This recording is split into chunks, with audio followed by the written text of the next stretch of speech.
And so once again, a great and a blessed evening, afternoon, and syempre morning na no sa lahat na ngayon po ay naka-tuning in at nanonood. Again, just to share with you another song, ako po ay may tinanggap na awitin na mula sa Panginoon at ito po ay hinango natin sa Lamentation chapter 3 verse 23 na kung saan ay bago sa awiting ito, ayan, ang awitin po natin ay pinamagatang. Ayan, okay. They are new every morning. Great is thy faithfulness. So ang sabi po sa Lamentation chapter 3 verse 22 to 23, bago sa awiting nais ko pong i-share sa inyo at this very morning, sabi po dyan mga kapatid, no, sa the New International Version, because of the Lord's great love, we are not consumed. At ang sabi niya in addition, for His compassion never fail. They are new every morning. Great is your faithfulness. So kung titingnan natin, ang sabi niya, no, pag-ibig mo'y hindi nagmamaling, kahabagan mo'y walang kapantay. Ito ay laging sariwa bawat umaga. Katapatan mo'y napakadakila. So dito sa ating tinunghayan, sabi sa verse 22, no, dahil sa dakilang pag-ibig ng Diyos, sabi dito, we are not consumed. We are not consumed. Ibig sabihin, no, dahil po sa kanya pong marubdob na pagmamahal sa atin, sabi nga sa John 3:16, for God so loved the world that He gave His only begotten Son. At yun po yung ginawa niya for us not to consume. No?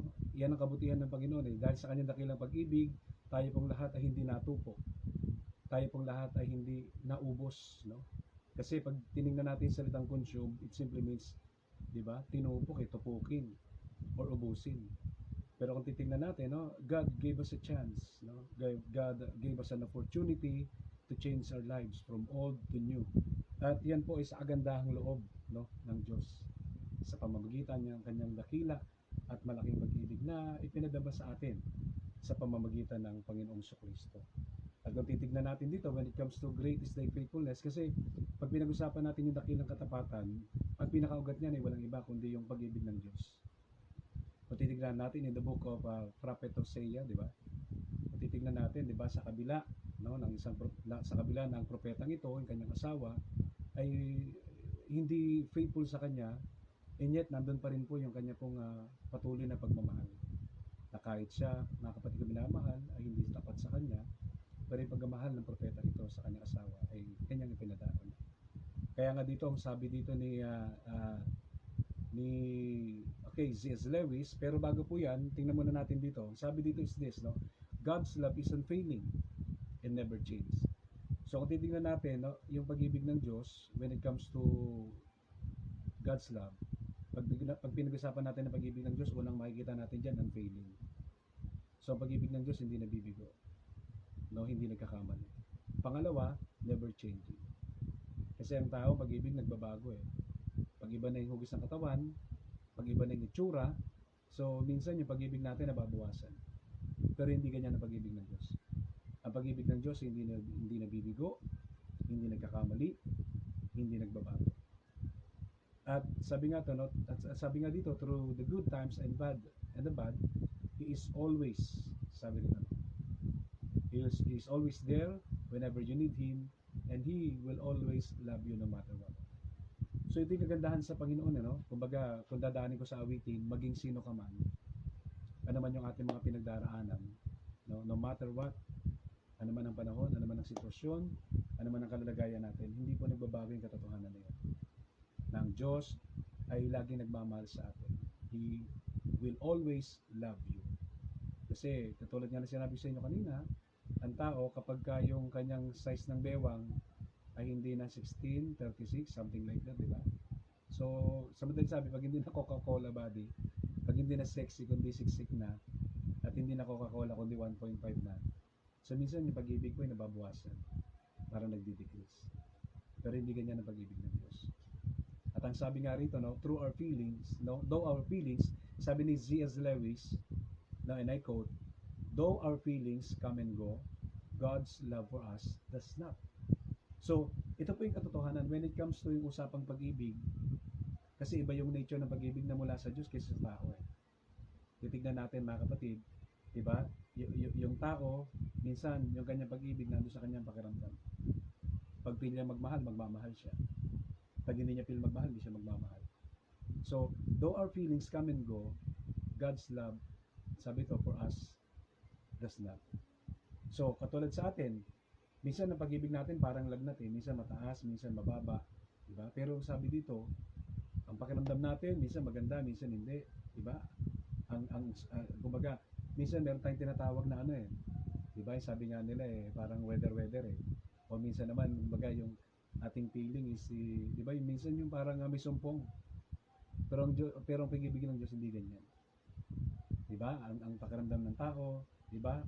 Nandyan, mawala, pero ang pag-ibig ng Diyos hindi ganun. Kaya nga sabi doon, the steadfast love of the Lord. No? Ang pag-ibig ng Diyos ay hindi nagbabaliw, ito'y laging nasariwan. Siyempre, no, medyo seryoso na tayo eh. Shoutout naman dyan, una, first and foremost, no, sa ating kapatid na nandyan po sa bandang, dyan sa Bulacan, di ko lang alam kung yung direct, yung to be exact, yung kanyang address, si Sister Del G, no? Del G Mateo Arevalo. At syempre, ganoon din, shoutout din kay Sister Neng Dong. So please do some comments kung saan po kayong lugar at saan po yung inyong location para, di ba, atin pong ma-mention. At syempre, no, welcome din sa a great morning and thank you for tuning in, no, for watching kay Sister Jocelyn Dapa Yago. Yan. So, she's also watching from Arab country. Yan. So, hindi ko lang alam kung sa Iraq, saan ba? Sa Saudi Arabia or Iraq o saan ba? Yan. So, a great and blessed evening, Sir Jocelyn. Naway patuloy kang pagpalain ng Panginoon dyan sa inyong pagtatrabaho. So, naway patuloy kang samahan. Yan. At syempre, so, talking about Sir Joe, no? Sir Joe, anniversary kanina ng Barracks. Happy anniversary sa mga taga-Barak at syempre sa iyo. Yan, at sa lahat ng nakiisa. So, ngayong gabi ito, without further ado, ito po yung panibagong awitin na nais ko pong share sa inyo, kung saan ninango natin yan sa Lamentation chapter 3 verse 22 to 23. Nang sabi nga doon, the steadfast love of the Lord never ceases. So ito po yung aking version, ito po yung aking ginawang tune. Lord, minsan pagka sa practice maganda eh, pagka live na medyo may kasama ka ba na wala yata eh. Okay. Sige. Yes. Steadfast love of the Lord never ceases, never changes. Yeah, yeah. Shoutout sa inyong lahat. Yan, sa ating napakaraming viewers.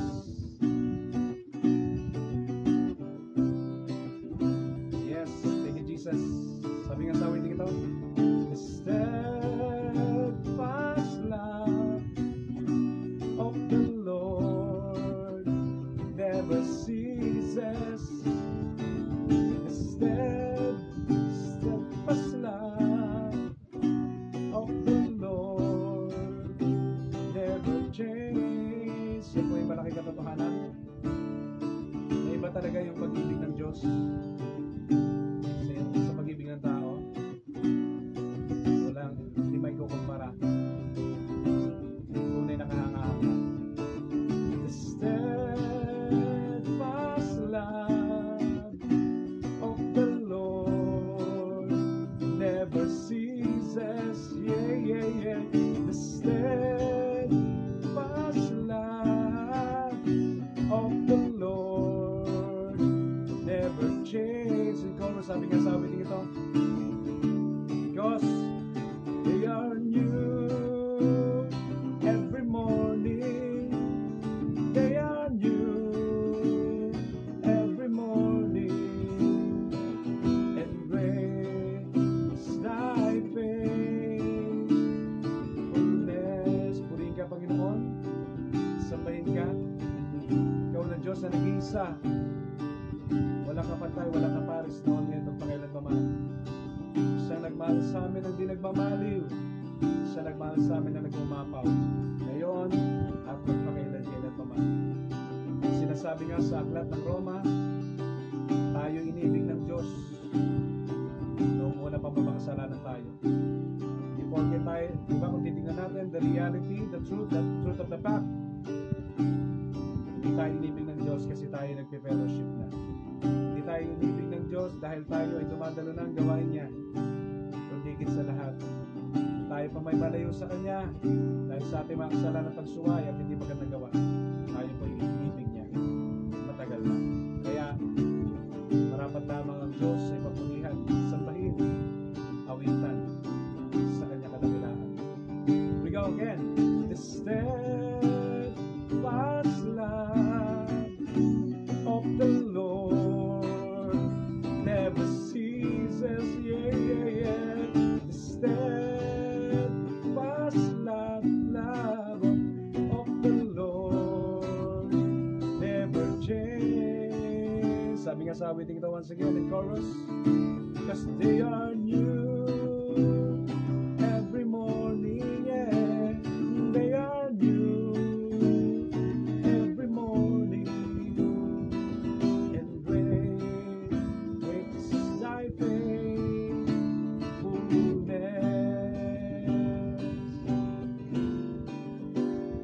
They are new every morning. They are new every morning, and great is thy faithfulness. Sing it once again. They are new every morning. They are new every morning, 'cause great is thy faithfulness, and great is thy faithfulness, yeah, yeah, yeah, yeah. And great is thy faithfulness,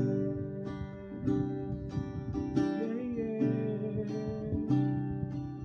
Thank you, Lord. Thank you, Jesus. Hallelujah. Amen and amen.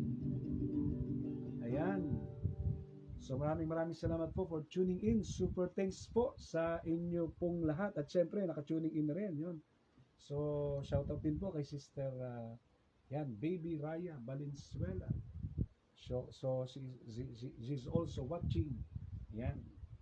So, please do some comments kung saan po kayo lugar, kung di ako nagkakamali. Yan po yung from Caloocan. So, mabuhay po ang mga taga Caloocan. Ayan. At syempre sa ating pagpapatuloy, sinasabi nga po rito, in addition to that, sabi ng Psalm 89, verse 1 and 2, pag-ibig mo, Yahweh, na di nagmamali. Ang satwi na'y aking aawitin. Katapatan mo'y laging sasambitin. Ang iyong pag-ibig, walang katapusan. Sintatag ng langit, ang iyong katapatan. At yan, at wala ng iba. Yan po ang ating Diyos. Ang pag-ibig ay hindi nagmamali. Ang katapatan ay hindi nagmamali. No? Katapatan ay talagang napakadakila. At syempre po, gayon din naman, nice ko po kayong aniyahan. Please do subscribe, no? I'm inviting you, please, no, to subscribe ang aking pong YouTube channel.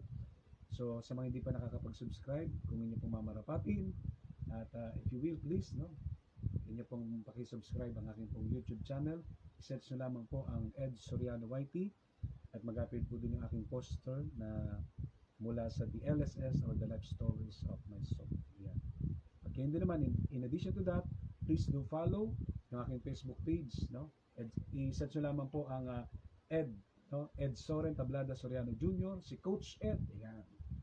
So i-search nyo lamang po. At ganun din naman, no? Kayo din po ipatuloy ko ng inaaniyahan to please do like, no, yung akin pong Facebook page, and it is all about be a blessing and spread the good news. So tayo pong lahat, mga kapatid ko minamahal, sa ating buhay ay may layunin ng Diyos, at lalong-lalo na tayo mga believers, tayo mga Christians, tayo mga nasa Panginoon, so to speak.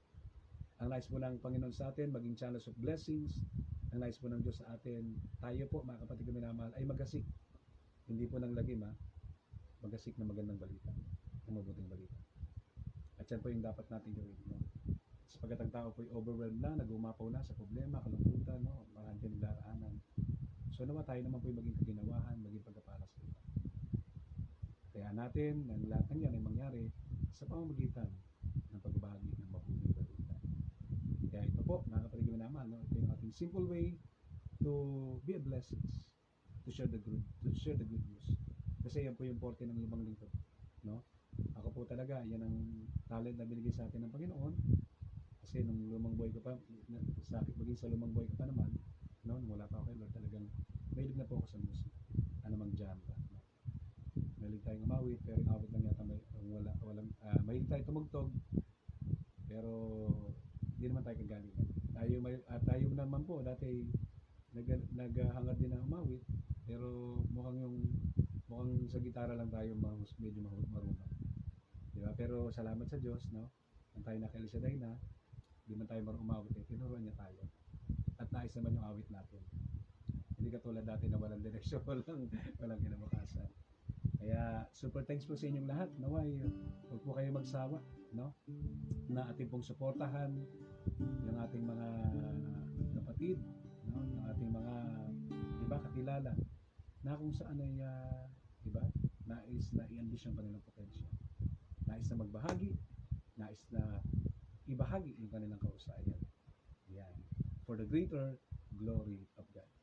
And again, no, ako po si Coach Ed, no, Soren Tablada Soriano Jr. na nagsasabi sa inyong a big God bless you and God bless you more and more in Jesus mighty name. At kung kayo po ay napagpala, no, sa awiting ito, kung kayo po ay napagpala sa simpleng ibinahagi ko, no, sa pamamagitan ng salita ng Diyos at ng original composition na ito na simpleng awitin, so ako po ay nag-encourage sa inyo, please, no, do share, no, paki-share nyo po yan, at naway ang Diyos pong magpala sa atin, ang Diyos na po magdagdag ng pagpapala sa buhay ko at sa buhay natin lahat. At syempre shoutout pa rin, yan, may mahabol Mr. Linda Rivera Yanson from Quezon City. Mabuhay ang mga taga Quezon City. So again, naway ang pagkapalan ng Panginoon, ang kanyang malaking kagalakan, laging sumaatin every day of our lives. Kaya huwag natin kalilimutan, no? Steadfast love of the Lord never ceases. The steadfast love of the Lord never changes. They are new every morning, and great is thy faithfulness. At dahil dyan, sumaatin ang malaking pagpapala at habulin tayo, amen, ng grasya ng Panginoon, siksik, liblib, umaapaw pa at walang sukat paglagyan. And again, God bless you more and more in Jesus mighty name. At ang lahat ay magsabi ng malakas at malaking Amen.